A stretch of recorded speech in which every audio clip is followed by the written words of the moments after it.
I have so many questions about how this happened, how they know each other, what the prom was like. I'm so interested in this. To find this out, we actually have Jaquie Rice joining us right now on TMZ Sports. Jaquie, how are you? Hi, I'm doing good, guys. How are you? We're doing great. Thank you so much for joining us on the show. You got to tell us when this happened, where this happened, and how this happened. Okay, well, this goes a while back. I mean, I've known Julian since we were kids. You know, he played Pop Warner football. I was a Pop Warner cheerleader.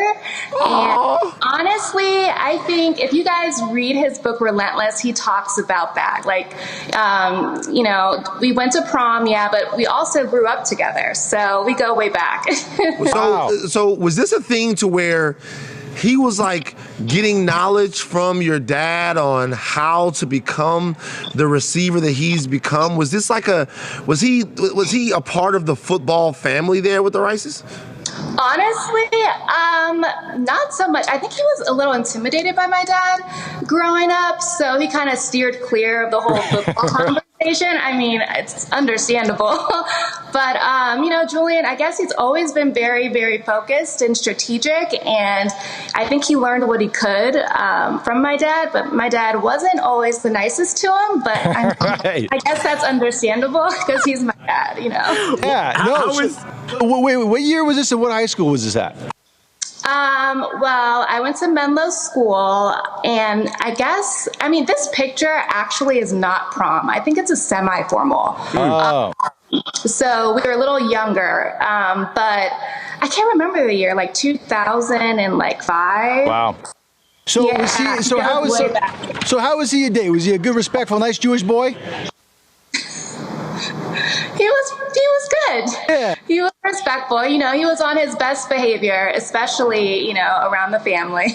That's awesome. That's awesome. I think he knew where he was going, so he didn't want to mess anything up along the way. I was going to ask, did back then when he was in high school, I mean, obviously he was a heck of an athlete. He ended up playing college ball at Kent State, I believe.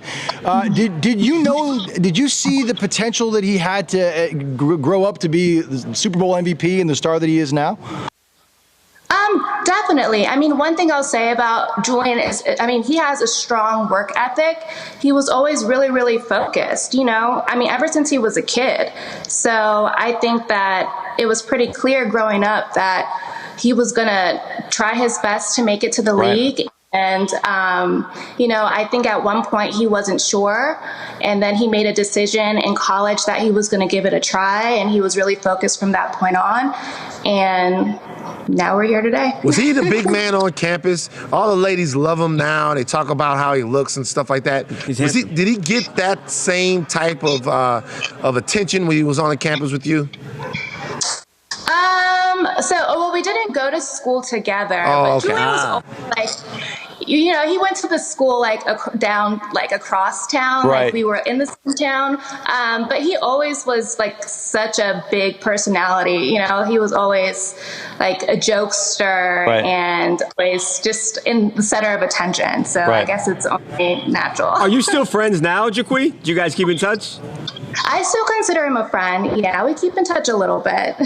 That's awesome. That's pretty amazing. Cool. What a great story. Do you still have the corsage and the dress from the prom? I mean, it's probably buried back in. You probably sell that thing to hardcore, like. All my other high school memories. hardcore collectors would probably buy that thing, right? Fan, yeah, I know. Yeah, you guys should try to sell it. Yeah, that's what I'm saying. If you like what you just saw, videos, great stories, and crazy photos, we've got more like it every single night on TMZ Sports on FS1.